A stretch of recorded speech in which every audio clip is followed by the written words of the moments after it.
ಸಾಮಾನ್ಯ ಜ್ಞಾನ. ವಿಶೇಷ ಏನಂದ್ರೆ ಜನರಲ್ ನಾಲೆಜ್ ಅಂಥೇಳಿ ಕ್ವಶನ್ಸ್ ಏನು ಬರ್ತಾವ ಅಂದ್ರೆ ಬೇಸಸ್ ಮ್ಯಾಗ ಫಸ್ಟ್ ನೀರಿನ ಸಾಂದ್ರತೆ ಗರಿಷ್ಠವಾಗಿರುವುದು ಈ ತಾಪಮಾನದಲ್ಲಿ ಅಂತೇಳಿ ಕ್ವಶನ್. ಇದು ಭಾಳಷ್ಟು ಸಲ ಏನಂದ್ರೆ ಕ್ವಶನ್ಸ್ ಪಿ ಸಿಗೂ ಬಂದ ಪಿ ಎಸ್ ಐಗೆ ಬಂದದ, 2-3 ಸಲ ರಿಪೀಟ್ ಆಗ್ಯದ. ನೀರಿನ ಸಾಂದ್ರತೆ ಗರಿಷ್ಠವಾಗಿರುವುದು ಎಷ್ಟು ಡಿಗ್ರಿ ಅಂದ್ರೆ 4 ಡಿಗ್ರಿ ಸೆಲ್ಸಿಯಸ್ ತಾಪಮಾನದಲ್ಲಿ. ಇದು ಅಂತೂ ಕರೆಕ್ಟ್ ಗೊತ್ತಿರಬೇಕು. ಹಾಗಾದರೆ ಇಲ್ಲಿ ಸ್ವಲ್ಪ ಅಬ್ಸರ್ವೇಷನ್ ಮಾಡಿ, ಡೆನ್ಸಿಟಿ ಅಂದ್ರೆ ಏನು ಅನ್ನೋದ್ರ ಮ್ಯಾಗ ಇಲ್ಲಿ ತನಕ ಏನು ಸ್ಪರ್ಧಾತ್ಮಕ ಪರೀಕ್ಷೆಗೆ ಕೇಳೋ ಕ್ವಶನ್ಸ್.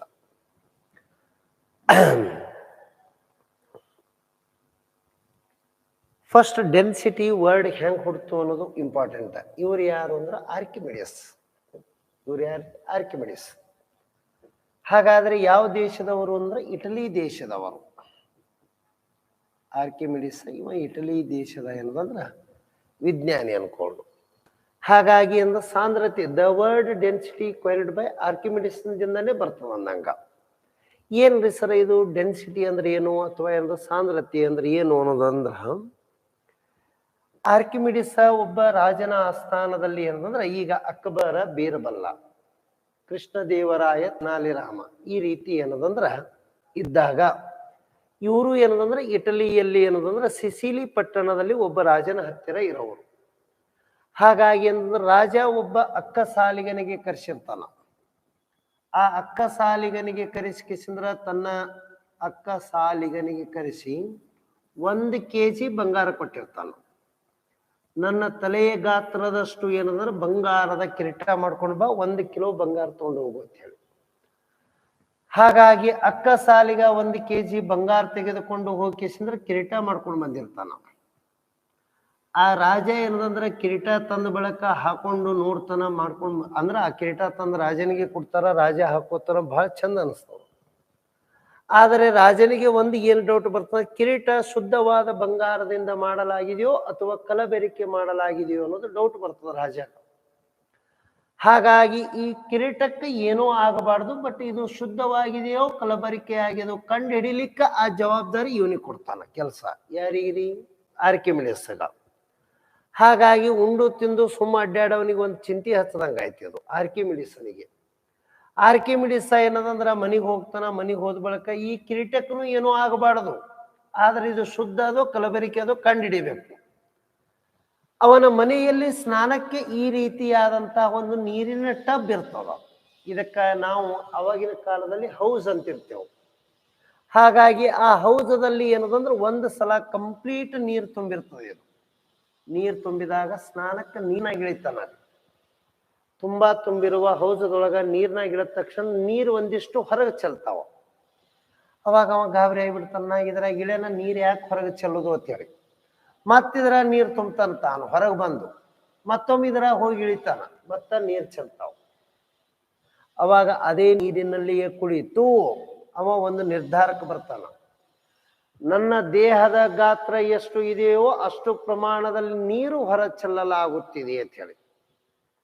ಅಂದ್ರೆ ಇದರ ಅರ್ಥ ಏನಂದ್ರ, ನನ್ನ ದೇಹದ ಗಾತ್ರದಷ್ಟು ನೀರು ಹೊರ ಚೆಲ್ಲಲಾಗುತ್ತದೆ. ಒಂದು ವಸ್ತು ತನ್ನ ಗಾತ್ರದಷ್ಟು ನೀರನ್ನು ಹೊರ ಚೆಲ್ಲುತ್ತದೆ ಎನ್ನುವ ಕಲ್ಪನೆಗೆ ಬಂದ. ಆರ್ಕಿಮಿಡಿಸನು ಈ ಸ್ನಾನದ ಏನದಂದ್ರ ಈ ಟಬ್ದಲ್ಲಿಯೇ ಕುಳಿತು ತನಗೆ ರಾಜ ಕೊಟ್ಟಿರುವ ಸಮಸ್ಯೆಗೆ ಆಲ್ರೆಡಿ ಪರಿಹಾರ ಕಂಡುಕೊಂಡ. ಅದಕ್ಕೆ ಸಂತೋಷದಿಂದ ಒಂದು ಪದ ಕೂಗ್ತಾನ, ಅದರ ಹೆಸರು ಯುರೇಕಾ ಯುರೇಕಾ. ಆ ಯುರೇಕಾ ಯುರೇಕಾ ಎಂದರೆ ನಾನು ಕಂಡು ಹಿಡಿದೆ ಅಂತ ಹೇಳಿ ಕೂಕೋತು ಸ್ನಾನಕ್ಕೆ ಯಾವ ರೀತಿ ಒಳಗೆ ಕುಳಿತಿರ್ತಾನ ಅದೇ ಸ್ಥಿತಿ ಒಳಗನೆ ರಾಜನ ಅಂತೆ ಕೂಡ್ಕೋತ ಹೋಗಿರ್ತಾನ. ಅಷ್ಟು ಖುಷಿ ಇದೆ ಅವನಿಗೆ ತನ್ನ ಸಮಸ್ಯೆಯನ್ನ ಕಂಡು ಹಿಡಿದಿದ್ದಕ್ಕಾಗಿ. ಹಾಗಾಗಿ ಆ ಯುರೇಕಾ ಯುರೇಕಾ ಎನ್ನುವ ಪದ ಏನದಂದ್ರೆ ಬಳಕೆ ಮಾಡದ. ಇದಕ್ಕ ಏನದಂದ್ರ ಇಲ್ಲಿ ಸ್ವಲ್ಪ ಅಬ್ಸರ್ವೇಷನ್ ಮಾಡಿ. ಹಿಂಗಂದ್ರೆ ಏನಂದ್ರೆ ಕಂಡು ಹಿಡಿದೆ ಈ ವರ್ಡ್ ಬಹಳ ಇಂಪಾರ್ಟೆಂಟ್. ಇಲ್ಲಿ ಒಂದು ವಿಚಾರ ಏನ್ ಬತ್ತು ಅಂದ್ರ, ಅವ ರಾಜನ ಅಂತ್ಯಕ್ಕೆ ಹೋಗಿ ಆ ಬಂಗಾರದ ಕಿರೀಟ ಇಸ್ಕೋತಾನ. ಅದೇ 1 kg ತೂಕದ ಬಂಗಾರ ತೋತಾನ, ಇನ್ನೊಂದು ಶುದ್ಧವಾದ ಬಂಗಾರ. ಇದು ಶುದ್ಧ ಬಂಗಾರ, ಇದು ಕಿರೀಟದ ಬಂಗಾರ. ಹಾಗಾದ್ರೆ ಇವು ಎರಡನ್ನ ಪ್ರಯೋಗ ಹೆಂಗ್ ಮಾಡ್ತಾನಂದ್ರ, ಒಂದು ಪಾತ್ರೆ ತಗೊಂಡು ನೀರ್ ಹಾಕಿ ಕಿರೀಟ ಮುಳುಗಿಸ್ತಾನ, ಇಲ್ಲಿ ಕೆಳಗೆ ಒಂದಿಷ್ಟು ನೀರ್ ಚೆಲ್ತಾವ. ಈ ಶುದ್ಧವಾದ ಬಂಗಾರವನ್ನು ಪಾತ್ರೆದೊಳಗೆ ಹಾಕಿರ್ತಾನ, ಇದ್ರಾಗನು ನೀರ್ ಇರ್ತಾವ. ಎರಡೂ ಪಾತ್ರೆ ಸೇಮ್ ಇರ್ಬೇಕ್ರಿ. ಆ ಎರಡೂ ಪಾತ್ರೆಗಳು ಸೇಮ್ ಇರುವುದರಿಂದ ಇಲ್ಲಿ ಸ್ವಲ್ಪ ಅಬ್ಸರ್ವೇಷನ್ ಮಾಡಿ. ಈ ಪಾತ್ರೆನೂ ಅದ, ಈ ಪಾತ್ರೆನೂ ಅದ. ಇದರಾಗ 1 kg ಶುದ್ಧವಾದಂತ ಬಂಗಾರ ಹಾಕಲಾಗುತ್ತದೆ. ಇದರಾಗ 1 kg ಏನದಂದ್ರ ಕಿರೀಟ ಹಾಕ್ತಾರ ಬಂಗಾರದ್ದು. ಹಾಗಾಗಿ ಏನದಂದ್ರ ಸೌಂಡ್ ಕ್ಲಿಯರ್ ಬರ್ಲಕತ್ತದ, ಡಿಸ್ಟರ್ಬೆನ್ಸ್ ಕ್ಲಿಯರ್ ಅದಲ್ಲ. ಹಾಗಾದ್ರೆ ಈ 1 kg ಬಂಗಾರ ಹಾಕದ ಬಳಕ ಇಲ್ಲಿ ಕೆಳಗೊಂದು ಪಾತ್ರೆ ಇರ್ತದಲ್ಲ, ಇಲ್ಲಿ ನೀರು ಸ್ವಲ್ಪ ಜಾಸ್ತಿ ಚೆಲ್ಲ. ಇದೇ ಏನದಂದ್ರ ಕಿರೀಟ ಹಾಕದ ಬಳಕ ನೀರಿನ ಪ್ರಮಾಣ ಕಡಿಮೆ ಚೆಲ್ತದ. ಇವೆರಡಕ್ಕ ಏನ್ ಡಿಫ್ರೆನ್ಸ್ ಆಗ್ತದ ಗೊತ್ತರ? ಶುದ್ಧವಾದ ಬಂಗಾರ ನೀರು ಹೆಚ್ಚಿಗೆ ಹಾಕಿರ್ತದ, ಇದರ ತೂಕ ಅಪ್ರಾಕ್ಸಿಮೇಟ್ಲಿ 50 ಗ್ರಾಮ್ ಹೊರ ಹಾಕಿರುತ್ತದೆ ಅಂತ ತಿಳ್ಕೊಳ್ಳೋಣ. ಇದ್ರೊಳಗೆ ನೀರು ಕಡಿಮೆ ಚೆಲ್ಲಿರ್ತದ, ಕಲಬೆರಿಕೆ ಇರ್ತದ. 30 ಗ್ರಾಮ್ ನೀರು ಚೆಲ್ಲದ ಅಂತ ತಿಳ್ಕೊಳ್ಳೋಣ. ಇವು ಎರಡಕ್ಕ ಡಿಫ್ರೆನ್ಸ್ 20 ಗ್ರಾಮ್ ಆಯ್ತ್ರೆ. ಹಾಗಾದ್ರೆ ಅವ ರಾಜಾಗ ಹೇಳ್ತಾನ, ಕಿರೀಟದಲ್ಲಿ ಸುಮಾರು 20 ಗ್ರಾಮದಷ್ಟು ಕಲಬೆರಿಕೆಯಾಗಿದೆ ರಾಜರೇ ಅಂತೇಳಿ. ಕೇವಲ ಈ ರೀತಿ ಏನದಂದ್ರೆ ನೀರು ಹೊರ ಚೆಲ್ಲಿರುವುದರ ತೂಕದ ಆಧಾರದ ಮೇಲೆ ಕಂಡುಹಿಡಿತಾನ. ಇದನ್ನ ನಾವು ಡೆನ್ಸಿಟಿ ಅಂತ ಹೇಳಿ ಹೇಳ್ತೇವೆ ನಾವು.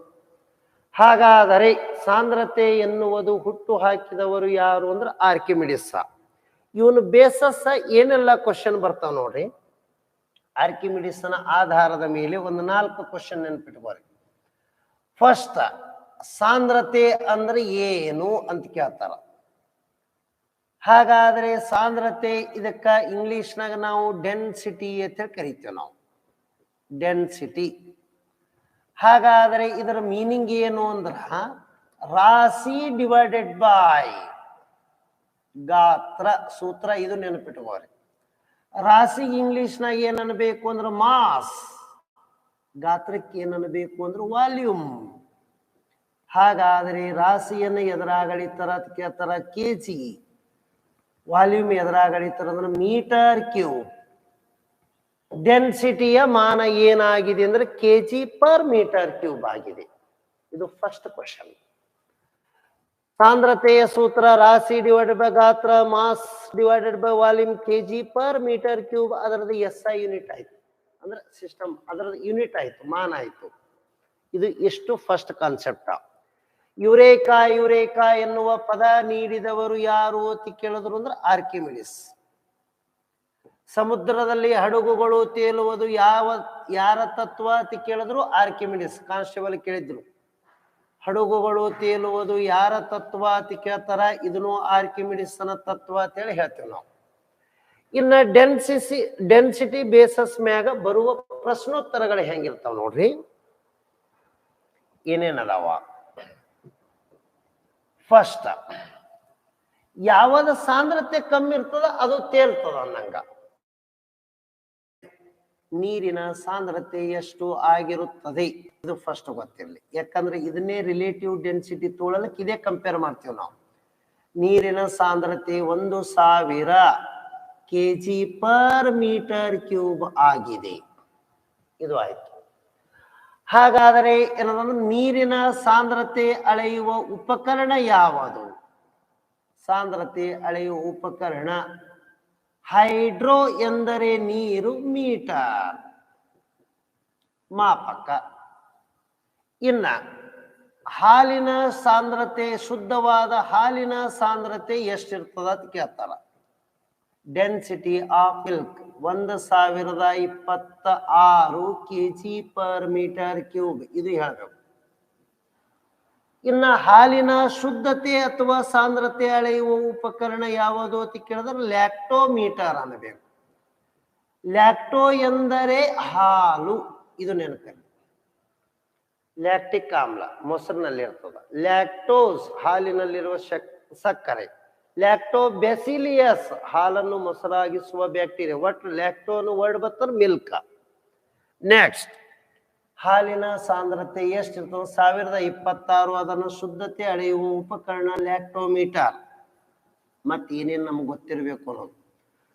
ಶುದ್ಧವಾದ ವಸ್ತುಗಳು ಅಥವಾ ಏನಂತಂದ್ರೆ ಹೆಚ್ಚು ಸಾಂದ್ರತೆ ವಸ್ತುಗಳು, ಹೆಚ್ಚು ಸಾಂದ್ರತೆ ಹೊಂದಿರುವ ವಸ್ತುಗಳ ಬೆಲೆ ಹೆಚ್ಚಳವಾಗಿರುತ್ತದೆ. ಹೊಂದಿರುವ ವಸ್ತುಗಳ ಬೆಲೆ ಹೆಚ್ಚಳವಾಗಿರುತ್ತದೆ. ಇದರ ಅರ್ಥ ನೋಡಿ, ವಸ್ತುಗಳ ಬೆಲೆ ಹೆಚ್ಚು ಅಂದಂಗ ಯಾವ ಬೇಸಸ್ ಮ್ಯಾಗ ಅಂದ್ರ ಆಪ್ಷನ್ ನಂಬರ್ ಎ ಬಂಗಾರ, ಬಿ ಬೆಳ್ಳಿ, ಸಿ ತಾಮ್ರ, ಡಿ ಕಬ್ಬಿಣ. ಹಿಂಗ ತಗೊಂಡಿ ಅಂದ್ರೆ ಇದರ ಕಾಸ್ಟ್ಲಿ ಯಾವ್ದದ ಹೇಳ್ಬೇಕು. ಕಾಸ್ಟ್ಲಿ ಯಾವ್ದಂದ್ರೆ ಬಂಗಾರ. ಹಾಗಾದ್ರೆ ಇದೇ ಯಾವ ಕಾಸ್ಟ್ಲಿ ಅದಂದ್ರೆ ಇದರ ಡೆನ್ಸಿಟಿ ಏನದ ರೀ, ಹೆಚ್ಚಿಗೆ ಅದ. ವಸ್ತುಗಳ ಬೆಲೆ ನಿರ್ಧಾರವಾಗುವುದು ಆ ವಸ್ತುವಿನ ಸಾಂದ್ರತೆಯ ಆಧಾರದ ಮೇಲೆ. ಡೆನ್ಸಿಟಿ ಎನ್ನುವುದನ್ನು ಡಿಪೆಂಡ್ಸ್ ಇರ್ತದ, ಅದರದ ವ್ಯಾಲ್ಯೂ. ಎಕ್ಸಾಂಪಲ್, ಅಗ್ದಿ ಪ್ಯೂರ್ ಶುದ್ಧವಾದ ಹಾಲು ತಗೋತೇವೆ ತಿಳ್ಕೊರಿ, 1 ಲೀಟರ್ಗೆ 80 ರೂಪಾಯಿ ಹೇಳ್ತಾವ. ಅಗ್ದಿ ಹಾಲು ಕರೆಯಲಿನೇ ಹೋಗಿ ಕೂತಾರ. ಇನ್ನು ಅವನೇ ಹಾಲು ಕರೆದು ತಂದು ಕೊಡ್ತಾನ, ಒಂದಿಷ್ಟು ಹಾಲ ಅದ್ರ ಒಂದಿಷ್ಟು ನೀರು ಹಾಕಿ, ಅದಕ್ಕೆ ಕಲಬೆರಿಕೆ ಆಯ್ತ್ರೆ ಇದು 60 ರೂಪಾಯಿ ಲೀಟರ್ ಅಂತೀವಿ ತಿಳ್ಕೊಳ್ಳೋದು. ಇನ್ನು ಒಬ್ಬದು ಒಂದಿಷ್ಟು ಮಂದಿ ನೀರ್ನಾಗ 4 ಹನಿ ಹಾಲು ಹಾಕೊಂಡು ತರ್ತಾರ, ಅದು ಪೂರ್ಣ ಲೋ ಕ್ವಾಲಿಟಿದಾಗ, ಅದು 30 ರೂಪಾಯಿ ಲೀಟರ್. ಅಂದ್ರೆ ಅದರ ಶುದ್ಧತೆಯ ಆಧಾರದ ಮೇಲೆ ರೇಟ್ ಡಿಸೈಡ್ ಆಗ್ತದೆ. ಅಂದ್ರೆ ಹೆಚ್ಚು ಸಾಂದ್ರತೆ ಹೊಂದಿರುವ ವಸ್ತುಗಳ ಬೆಲೆ ಹೆಚ್ಚಳವಾಗಿರುತ್ತದೆ. ಬಂಗಾರ ಇದು ಹೆಚ್ಚು ಸಾಂದ್ರತೆ ಈ ಕೊಟ್ಟಿದ್ರದಾಗ, ಅದಕ್ಕೆ ಇದು ಕಾಸ್ಟ್ಲಿ ಅದ. ಇದು ಕಡಿಮೆ ಸಾಂದ್ರತೆ ಅದ, 55,000 ರೂಪಾಯಿ ಕೊಟ್ಟಿವಿ ಅಂದ್ರ ಅಥವಾ 60,000 ಕೊಟ್ಟೇವ ಅಂದ್ರ ಇಲ್ಲಿ ಒಂದು ಟಮಟಮಿ ಕಬ್ಬಿಣನೇ ಕೊಡ್ತಾರ, ಡೆನ್ಸಿಟಿ ಕಮ್ಮ. 60,000 ಕೊಟ್ರೆ 1 ತೊಲಿ ಬರೀ ಏನದಂದ್ರ ಬಂಗಾರ ಕೊಡ್ತಾರ. ಇದು ಯಾಕೆ ಕಾಸ್ಟ್ಲಿ ಆಯ್ತು ಅಂದ್ರೆ ಇದರ ಡೆನ್ಸಿಟಿ ಏನದಂದ್ರೆ ಹೆಚ್ಚಿಗೆ ಅದ ನಂಗ. ಇಷ್ಟೇ ಇದ್ರ ಕಾನ್ಸೆಪ್ಟ್ ಇರೋದು. ಮತ್ತೇನು ಕ್ವಶನ್ ಬರ್ತಾವ, ಸ್ವಲ್ಪ ಅಬ್ಸರ್ವೇಷನ್. ನೀರಿನಲ್ಲಿ ಮಂಜುಗಡ್ಡೆ ತೇಲುತ್ತದೆ. ಹಾಗಾದ್ರೆ ಮಂಜುಗಡ್ಡೆ ನೀರಿನಲ್ಲಿ ಏಕೆ ತೇಲುತ್ತದೆ? ಇದು ಸಿವಿಲ್ PSI ಕ್ವಶನ್. ಯಾವಾಗ ತೇಲ್ತದ ಅದರ ಸಾಂದ್ರತೆ ಕಮ್ಮಿ ಇರ್ತದ. ಮಂಜುಗಡ್ಡೆಯ ಸಾಂದ್ರತೆ ಕಡಿಮೆ ಇದೆ. ಎದಕ್ಕೆ ಕಂಪೇರ್ ಮಾಡೋದು? ನೀರಿಗೆ. ಮಂಜುಗಡ್ಡೆಯ ಸಾಂದ್ರತೆ ಕಡಿಮೆ ಇದೆ, ಎದರಕ್ಕಿಂತ ರೀ? ನೀರಿನಕ್ಕಿಂತ ಕಡಿಮೆ ಆಗಿದೆ. ಪಾದರಸದಲ್ಲಿ ಕಬ್ಬಿಣ ತೇಲುತ್ತದೆ. ಪಾದರಸ ಅಂದ್ರೆ ಮರ್ಕ್ಯೂರಿ. ಹಾಗಾದರೆ ಏನಂದ್ರೆ ಕಬ್ಬಿಣ ತೇಲುತ್ತದೆ. ಕಬ್ಬಿಣದ ಸಾಂದ್ರತೆ ಏನಾಗಿದೆ? ಕಡಿಮೆಯಾಗಿದೆ. ಎದರಕ್ಕಿಂತ?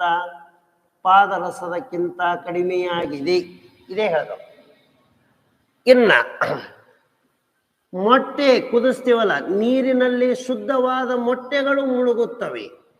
ಶುದ್ಧ ಮೊಟ್ಟೆ ಯಾಕೆ ಮುಳುಗುತ್ತದ? ಮೊಟ್ಟೆ ಶುದ್ಧವಾಗಿತ್ತು ಅಂದ್ರ ಸಾಂದ್ರತೆ ಹೆಚ್ಚಿಗೆ ಇರ್ತದೆ, ಹೆಚ್ಚು ಇರುತ್ತದೆ. ಹಾಗಾದ್ರೆ ಕೆಟ್ಟಿರುವ ಮೊಟ್ಟೆ ತೇಲುತ್ತದೆ.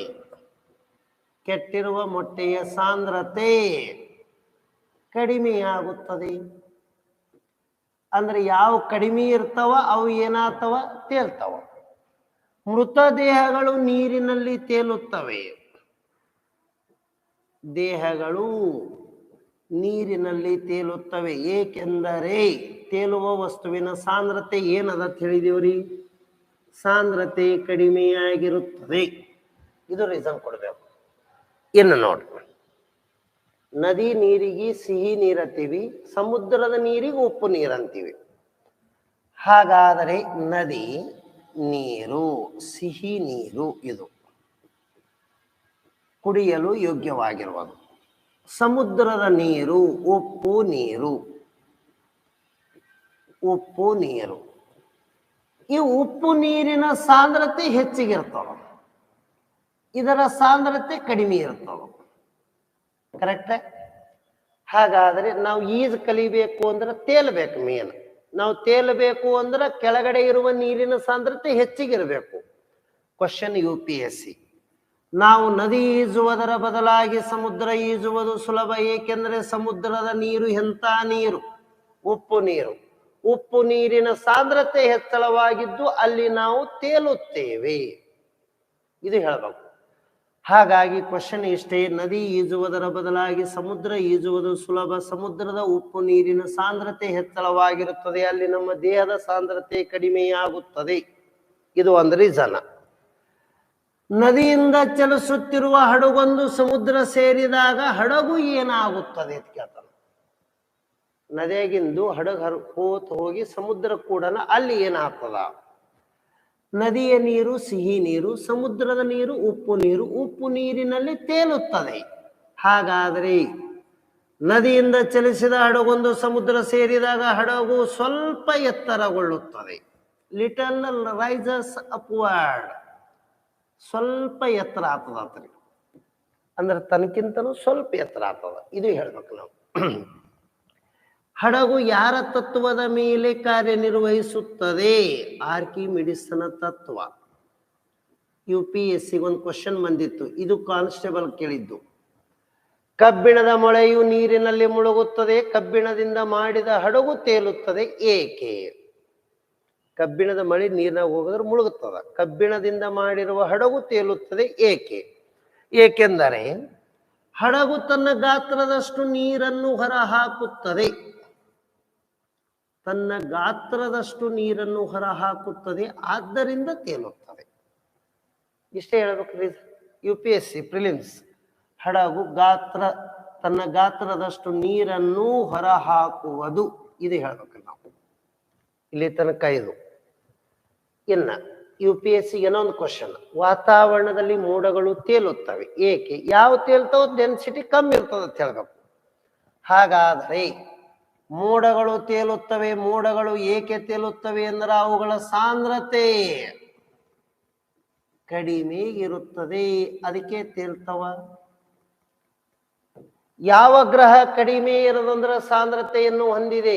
ಶನಿ ಗ್ರಹ. ಶನಿ ಗ್ರಹ ನೀರಿನಲ್ಲಿ ತೇಲುತ್ತದೆ. ನೀರಿನಲ್ಲಿ ತೇಲುತ್ತದೆ ಏಕೆಂದರೆ ಅದರ ಸಾಂದ್ರತೆ ನೀರಿನಗಿಂತ ಕಡಿಮೆ ಇದೆ. ಯಾವ ಗ್ರಹ ಅಂದಕ್ರೆ ಶನಿ ಗ್ರಹ ನೀರಿನ ಬಟ್ಟಲಿನಲ್ಲಿ ತೇಲುವ ಗ್ರಹವಾಗಿದೆ. ಅದರದ ಡೆನ್ಸಿಟಿ ವಾಟರ್ಗಿಂತನೂ ಕಡಿಮೆ ಅದ. ಇದು ಹೇಳ್ತೀರಿ ನೀವು. ಅಂದ್ರೆ ಇಷ್ಟು ಕಾನ್ಸೆಪ್ಟ್ ನಮಗ ಕ್ಲಿಯರ್ ಇರ್ಬೇಕಂದಂಗ. ಈಗ ನೋಡಿ ಸರ್, ಸ್ವಲ್ಪ ಅಬ್ಸರ್ವೇಷನ್ ಮಾಡ್ರಿ. ಉಪ್ಪು ನೀರಿನಲ್ಲಿ ಶುದ್ಧ ಮೊಟ್ಟೆ ಹಾಕಿದಾಗ ಏನಾಗುತ್ತದೆ?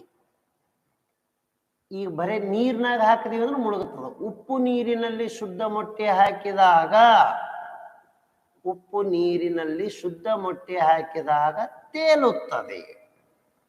ಯಾಕೆ ತೇಲ್ತದ ಅಂತ ಕೇಳಿದ್ರೆ, ಉಪ್ಪು ನೀರಿನ ಡೆನ್ಸಿಟಿನೇ ಹೈ ಇರ್ತದ, ಅದಕ್ಕೆ ಎಲ್ಲಾ ವಸ್ತುಗಳು ತೇಲಿಸ್ತವೆ. ಈ ಡೆಡ್ ಸಿ ಅಂತ ಹೇಳಿ ವರ್ಡ್ ಕೇಳಿದ್ ನೀವು. ಏಷ್ಯಾ ಖಂಡದ ಡೀಪೆಸ್ಟ್ ಪಾಯಿಂಟ್, ಏಷ್ಯಾ ಖಂಡದ ಆಳವಾದ ಸ್ಥಳ. ಅಲ್ಲಿ ಲವಣಾಂಶ ಹೆಚ್ಚಿರುವುದರಿಂದ ಅಲ್ಲಿ ಯಾವ ಜೀವಿ ಹೋದ್ರು ಸರ ಅಲ್ಲಿ ನಾವು ಹೋಗಿ ತೆರೆದಿನ ಬಿಟ್ಟುಕೊಂಡು ಅಗ್ದಿ ನೀರಿನ ಮೇಗೆ ಮಕ್ಕೋಬಹುದು. ಅಷ್ಟು ಡೆನ್ಸಿಟಿ ಹೈ ಅದ, ನಾವು ಅದ್ರ ಮ್ಯಾಗ ಅಷ್ಟು ಚಂದ ತೇಲ್ತೀವಿ ಏನ್. ಹಾಗಾಗಿ ಪ್ರಿನ್ಸಿಪಲ್ ಆಫ್ ಬಯಾನ್ಸಿ ಅಥವಾ ಪ್ಲವನತೆಯ ನಿಯಮ ಅಂತೀವಿ. ಇದು ಆರ್ಕಿಮಿಡಿಸ್ನೇ ಹೇಳಿದ್ರಿ.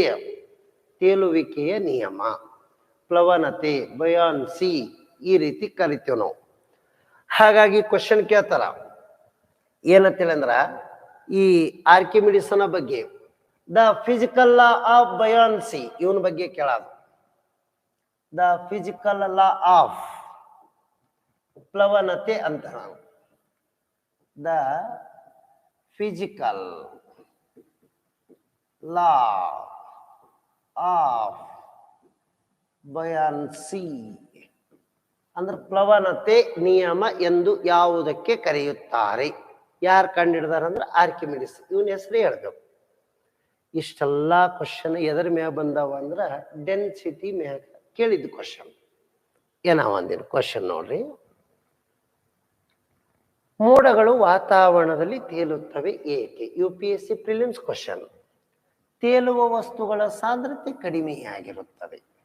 ಹಾಗಾದ್ರೆ ಇದಕ್ಕೆ ಸರಿಯಾದ ಉತ್ತರ ಯಾವಾಗ ಹೇಳಿ ಬರ್ಬೇಕು ನಾವು ಎಕ್ಸಾಮ್ದಾಗ ಅಂದ್ರ, ಅವು ಕಡಿಮೆ ಸಾಂದ್ರತೆ ಹೊಂದಿವೆ, ಇಷ್ಟೇ ಹೇಳ್ಬಾರ.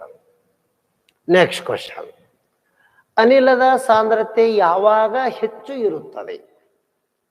ದ ಡೆನ್ಸಿಟಿ ಆಫ್ ಗ್ಯಾಸ್ ಮ್ಯಾಕ್ಸಿಮಮ್ಸ್ ಆಟ್ ಯಾವಾಗ ಅಂತ ಕೇಳ್ತಾರ. ಅದರ ಟೆಂಪ್ರೇಚರ್ ಕಮ್ಮಿ ಇರಬೇಕು, ಪ್ರೆಷರ್ ಹೆಚ್ಚಿಗಿರಬೇಕು.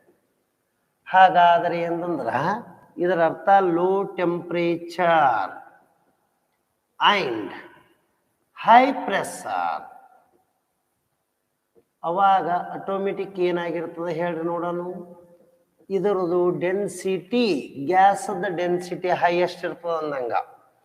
ಕಡಿಮೆ ತಾಪಮಾನ ಅಧಿಕ ಒತ್ತಡದಲ್ಲಿ ಅನಿಲದ ಸಾಂದ್ರತೆ ಹೆಚ್ಚಳವಾಗಿರುತ್ತದೆ. ಇದು ಹೇಳಿ ಬರಬೇಕು, SSC ಕ್ವಶನ್. ಗರಿಷ್ಠ ಸಾಂದ್ರತೆ ಹೊಂದಿರುವ ವಸ್ತು ಇದರಲ್ಲಿ ಯಾವುದು ಅಂತ ಕೇಳ್ತಾರ. ಆವರ್ತಕ ಕೋಷ್ಟಕದಲ್ಲಿ ಅತಿ ಹೆಚ್ಚು ಸಾಂದ್ರತೆ ಹೊಂದಿರುವ ಅಥವಾ ಭಾರವಾದ ವಸ್ತು ಯಾವುದು ಅಂದ್ರೆ ಆಸ್ಮಿಯಂ. ಅತಿ ಭಾರವಾದ ವಸ್ತು ಯಾವುದು ಅಂತ ಕೇಳ್ತಾರ, osmium.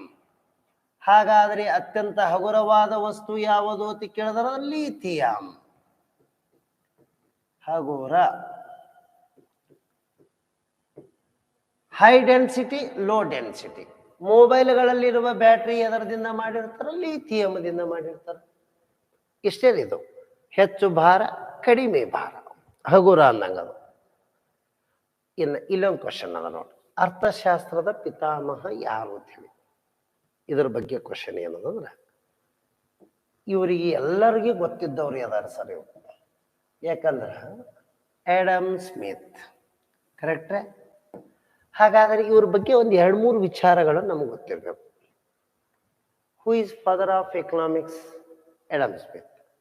Who is father of modern economics? Adam Smith ಅವರು. ಎರಡಕ್ಕೂ ಅವ್ರನ್ನೇ ಹೇಳಬೇಕು. ಹಾಗಾದ್ರೆ ಆಡಮ್ ಸ್ಮಿತ್ ಇವರು ಯಾವ ದೇಶದವರು? ಆಡಮ್ ಸ್ಮಿತ್ ಸ್ಕಾಟ್ಲ್ಯಾಂಡ್ ದೇಶ, ಸ್ಕಾಟ್ಲ್ಯಾಂಡ್ ದೇಶದವರು. ಇದು ಹೇಳಬೇಕು ನಾವು. ಹಾಗಾದ್ರೆ ಸ್ಕಾಟ್ಲ್ಯಾಂಡ್ ದೇಶದೊಳಗ ಇವರು ಯಾವಾಗ ಜನಿಸಿದ್ದಾರೆ ಅಂತ ಹೇಳಿ ಕೇಳಿದ್ರು ಅಂದ್ರೆ 1723. ಅಂದ್ರೆ ಇವ್ರ ಅದರದ್ದು ಪಿತಾಮಹ ಆಧಾರ ಒಂದು 2-3 ವಿಚಾರಗಳು ಗೊತ್ತಿರ್ಬೇಕನ್ನಂಗ. ಹಾಗಾಗಿ ಆಡಮ್ ಸ್ಮಿತ್ ಅವರ ಜನನ 1723 ಜನಿಸಿದ್ದಾರೆ. ಇದು ಸ್ವಲ್ಪ ಅಬ್ಸರ್ವೇಷನ್ ಮಾಡಿ. ಬಟ್ ನಮಗ್ ಕೇಳಿದ್ದು ಇವ್ರ ಬಗ್ಗೆ 2 ಪುಸ್ತಕಗಳು ಬರ್ದಾರ ಬಹಳ ಅದ್ಭುತವಾಗಿ. ನಂಬರ್ 1 ಈ ಅರ್ಥಶಾಸ್ತ್ರಕ್ಕೆ ಕೊಡುಗೆಗಳ ಕುರಿತು ಅದರ 2 ಬುಕ್ಸ್ಗಳು ಬಹಳ ಇಂಪಾರ್ಟೆಂಟ್. ಇವರು ನಂಬರ್ 1ನೇದು ಏನ್ ಬರೀತಾರ ಅಂದ್ರೆ ಪುಸ್ತಕದ ಹೆಸರ ನೈತಿಕ ಭಾವನೆಗಳು ಹಿಂಗಂತಾರ. ಹಿಂಗಂದ್ರೆ ಏನು? ನೈತಿಕ ಭಾವನೆಗಳು. 2ನೇದ್ದು ರಾಷ್ಟ್ರಗಳ ಸಂಪತ್ತು, ಕನ್ನಡದ ಹಿಂಗಂತಾರೆ ವೆಲ್ತ್ ಆಫ್ ನೇಷನ್, ರಾಷ್ಟ್ರಗಳ ಸಂಪತ್ತು. ಹಿಂಗಂದ್ರೆ ಏನು? ನೈತಿಕ ಭಾವನೆ ಎಂದರೆ theory of moral sentiments. Theory of morality ಅಂತಾರೆ ಗೊತ್ತನೆ, ಮಾರಲ್ ಸೆಂಟಿಮೆಂಟ್ ಅಂತೇಳಿ ಒಂದು ಪುಸ್ತಕ ಬರೀತಾರ. 2ನೇದ್ದು ವೆಲ್ತ್ ಆಫ್ ನೇಷನ್, ಇದೊಂದು ಪುಸ್ತಕ ಬರೀತಾರ. ಇವೆರಡು ಪುಸ್ತಕಗಳು. ಇವಕ್ಕ ಕಂಪಲ್ಸರಿ ಇಯರ್ಗಳು ಗೊತ್ತಿರ್ಬೇಕು ನಮಗ. 1759 ಈ ಪುಸ್ತಕ ಬರ್ದಾರ, 1776 ಈ ಪುಸ್ತಕ ಬರ್ದ. ಹಾಗಾದರೆ ಇವರ ಪ್ರಕಾರ ಅರ್ಥಶಾಸ್ತ್ರ ಎಂದರೆ ಏನಂದ್ರೆ ಸಂಪತ್ತಿನ ಕುರಿತು ವ್ಯಾಖ್ಯಾನ ನೀಡುವುದು. Study of wealth is economics ಅಂತ ಹೇಳ್ತಾರ ಅವರು. ಸಂಪತ್ತಿನ ಕುರಿತು ಅಧ್ಯಯನ ಮಾಡುವುದು ಅರ್ಥಶಾಸ್ತ್ರ. ಯಾವ ಪುಸ್ತಕದಾಗ? Wealth of Nations 1776. ಈ ಥಿಯರಿ ಆಫ್ ಮಾರಲ್ ಸೆಂಟಿಮೆಂಟ್ದೊಳಗ ಕಾಣದ ಕೈ ಸಿದ್ಧಾಂತ ಅಂತೇಳಿ ಮಂಡನೆ ಮಾಡ್ಯಾರ. ಕಾಣದ ಕೈ ಸಿದ್ಧಾಂತ ಅಂತ ಹೇಳಿ ಬರ್ತದೆ ಈ ಪುಸ್ತಕದಾಗ. ಅದರ ಬಗ್ಗೆ ವಿವರಣೆ ಕೊಟ್ಟಾರ, ಕಾಣದ ಕೈ ಸಿದ್ಧಾಂತ. ಇದು ಎಷ್ಟು ಇವ್ರ ಬಗ್ಗೆ ಮೊದಲು ಬೇಸಿಕ್ ಗೊತ್ತಾಯ್ತು. ಏನೋ ಒಂದು ಕ್ವಶನ್ ಬಂದ ನೋಡ್ರಿ. ಆಧುನಿಕ ಅರ್ಥಶಾಸ್ತ್ರದ ಸ್ಥಾಪಕ, father of modern economics, founder ಅಂದ್ರೂ ಇವರೇ ಹೇಳಬೇಕು. ಹಾಗಾದರೆ ಆನ್ಸರ್ ಯಾರು ಅಂದ್ರೆ ಆಡಮ್ ಸ್ಮಿತ್. ಇವರು ಇವರ ಕೆಲವು ಸಿದ್ಧಾಂತಗಳು ಏನೇನದವಂದ್ರ ಅರ್ಥಶಾಸ್ತ್ರದಲ್ಲಿ ಕ್ಲಾಸಿಕಲ್ ಎಕನಾಮಿಕ್ಸ್ ಅಂತೇಳಿ ಮಂಡನೆ ಮಾಡ್ತಾರ. ಕ್ಲಾಸಿಕಲ್ ಎಕನಾಮಿಕ್ಸ್ ಥಿಯರಿ ಅಂತೇಳಿ ಬರ್ತಾವ. ಹಿಂಗಂದ್ರೆ ಏನು ಅಂದ್ರೆ ಶಾಸ್ತ್ರೀಯ ಅರ್ಥಶಾಸ್ತ್ರದ ಸಿದ್ಧಾಂತ. ಇದು ಇಷ್ಟೇ ನೆನ್ಪಿಟ್ಕೋಬೇಕ್ರಿ ಮಿನಿಮಮ್. ಅರ್ಥಶಾಸ್ತ್ರದ ಇದನ್ನು ಮಂಡನೆ ಮಾಡಿದ್ರು. ಏನ ಒಂದು ಕಾಣದ ಕೈ ಸಿದ್ಧಾಂತ ಏನ ಈಗ ಹೇಳಿನಲ್ರಿ, ಇನ್ವಿಸಿಬಲ್ ಹ್ಯಾಂಡ್, ಕಾಣದ ಕೈ ಸಿದ್ಧಾಂತ ಅಂತ ಹೇಳಿ ಹೇಳ್ತೀವಲ್ರಿ, ಇದು ಇನ್ವಿಸಿಬಲ್. ಇದಕ್ಕ ಕಾಣದ ಕೈ ಸಿದ್ಧಾಂತ ಮಂಡನೆ ಮಾಡಿದರು. ಮತ್ತ ಡಿವಿಷನ್ ಆಫ್ ಲೇಬರ್ ಅಂದ್ರೆ ಕಾರ್ಮಿಕರ ವರ್ಗಗಳ ಕುರಿತು, ಡಿವಿಷನ್ ಆಫ್ ಲೇಬರ್ ಅಥವಾ ಏನದಂದ್ರ ಕಾರ್ಮಿಕರ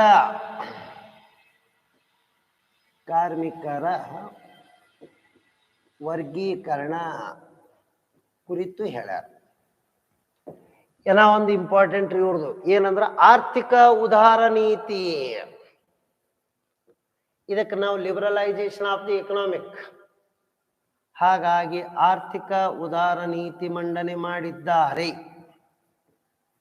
ಉದಾರ ನೀತಿ, ಲಿಬರಲೈಸೇಷನ್. ಹಿಂಗೆಲ್ಲ ಹೇಳಿದ್ದಕ್ಕ ಇದೇ ಆಡಮ್ ಸ್ಮಿತ್ ಏನಂತಾರಂದ್ರ ಫಾದರ್ ಆಫ್ ಕ್ಯಾಪಿಟಲಿಸಮ್ ಅಂತಾರ. ಫಾದರ್ ಆಫ್ ಕ್ಯಾಪಿಟಲಿಸಮ್ ಅಂದ್ರೆ ಇದರ ಅರ್ಥ ಏನಂದ್ರ ಬಂಡವಾಳಶಾಹಿಯ ಪಿತಾಮಹ ಅಂತೇಳಿ ಕರೀತಾರ. ಏನಂತೇಳಿ ಕರೀತಾರೆ? ಬಂಡವಾಳಶಾಹಿಯ ಪಿತಾಮಹ. ಇಷ್ಟೆಲ್ಲ ಅಡ್ವಾಂಟೇಜ್ ಆಫ್ ಅಬ್ಸಲ್ಯೂಟ್ ಅಡ್ವಾಂಟೇಜ್, ಸಂಪೂರ್ಣ ಅಬ್ಸಲ್ಯೂಟ್ ಅಡ್ವಾಂಟೇಜ್ ಅಂತೇಳಿ ಹೇಳ್ತಾರೆ. ಹಿಂಗಂದ್ರೆ ಏನು? ಸಂಪೂರ್ಣ ಪ್ರಯೋಜನೆ ಎನ್ನುವುದನ್ನು ಹೇಳ್ತಾರೆ. ಸಂಪೂರ್ಣ ಪ್ರಯೋಜನ, ಈ ಕಲ್ಪನೆಯನ್ನು ಇವರೇ ಕೊಟ್ಟಿದ್ದು, ಇದು ಹೇಳಿದ್ದು. ಇಷ್ಟೆಲ್ಲ ಏನಂದ್ರೆ ಆಡಮ್ ಸ್ಮಿತ್ ಅವರ ಬಗ್ಗೆ ನಮಗೆ ಕಲ್ಪನೆಗಳಿರ್ಬೇಕು. ಲಾಸ್ಟ್ ಒಂದು ವಾಕ್ಯ ಏನಂದ್ರ, ಈ ಪ್ಲಾನೆಡ್ ಎಕನಾಮಿ ಫಾರ್ ಇಂಡಿಯಾ ಈ ಪುಸ್ತಕ ಯಾರು ಬರ್ದಾರ ಅನ್ನೋದು ಗೊತ್ತಿರಲಿ ನಮಗೆ. ಭಾರತದ ಯೋಜಿತ ಅರ್ಥವ್ಯವಸ್ಥೆ ಪಿತಾಮಹಿ, ಪ್ಲಾನೆಡ್ ಎಕನಾಮಿ ಫಾರ್ ಇಂಡಿಯಾ. ಭಾರತದ ಯೋಜಿತ ಅರ್ಥವ್ಯವಸ್ಥೆ ಪಿತಾಮಹ ಸರ್ ಎಂ ವಿಶ್ವೇಶ್ವರಯ್ಯನವರು ಪುಸ್ತಕ ಇದು. ವಿಶ್ವೇಶ್ವರಯ್ಯನವರು ಇವ್ರದೊಂದು ವಾಕ್ಯನೂ ಗೊತ್ತಿರ್ಬೇಕು ಕರೆಕ್ಟಾಗಿ. ಕೈಗಾರೀಕರಣ ಇಲ್ಲವೇ ವಿನಾಶ, ಇಂಡಸ್ಟ್ರಿಯಲೈಸೇಷನ್ ಅದರ್ವೈಸ್ ಪೆರಿಶ್. ಹೌದ್ರಿ? ಹಾಗಾದ್ರೆ ಈ ಪುಸ್ತಕ ಯಾವಾಗ ರಚನೆ ಮಾಡ್ಯಾರ? ಒಂದು ಎಕ್ಸಾಮ್ದಾಗ ಇಯರ್ ಕೇಳಾರ. ಈ ಪ್ಲಾನೆಡ್ ಎಕನಾಮಿಕ್ ಫಾರ್ ಇಂಡಿಯಾ ಈ ಪುಸ್ತಕದ ರಚನೆಯಾದ ವರ್ಷ ಯಾವುದು? ಇದಕ್ಕ ಆಪ್ಷನ್ ನಂಬರ್ ಎ 1934, 1935, 1936,